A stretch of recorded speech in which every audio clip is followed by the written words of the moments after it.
This legislation is simple, but has the potential to save the trucking industry nearly $1 billion.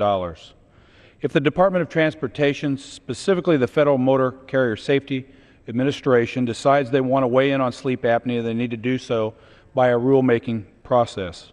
On April 20, 2012, FMCSA published a Federal Register notice that stated FMCSA was going to publish regulatory guidance related to sleep apnea. Subsequently, as has been mentioned, they decided to go through the rulemaking process, but I still believe this bill is necessary to codify that position into law and give the opinion of Congress to FMCSA on this issue. The problem with issuing guidance instead of traditional rulemaking is that guidance is non-binding and open to interpretation. When somebody with a commercial driver's license goes to a physician to get a physical, the doctor can follow the guidance and recommend a sleep apnea test.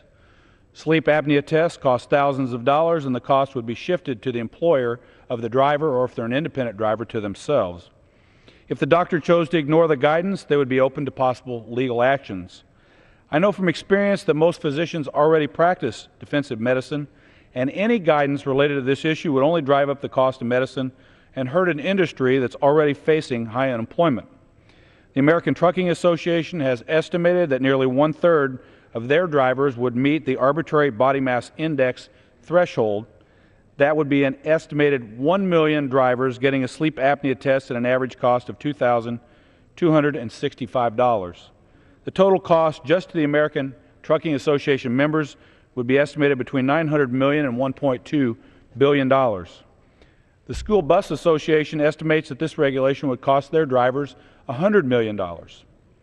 Sleep apnea is a serious disease that can't be diagnosed arbitrarily by guidance set in Washington, D.C.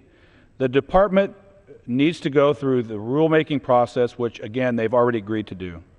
This would allow a cost-benefit analysis and input from medical providers and all of the stakeholders involved in this issue.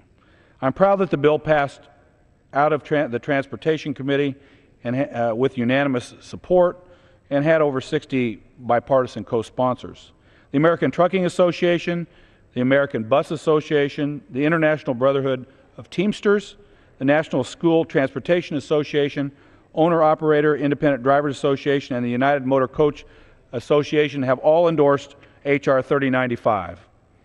I would like to thank the Transportation Committee, especially Dan Vioni, for their assistance and support of this legislation. I urge all of my colleagues to support this bill, and I yield back.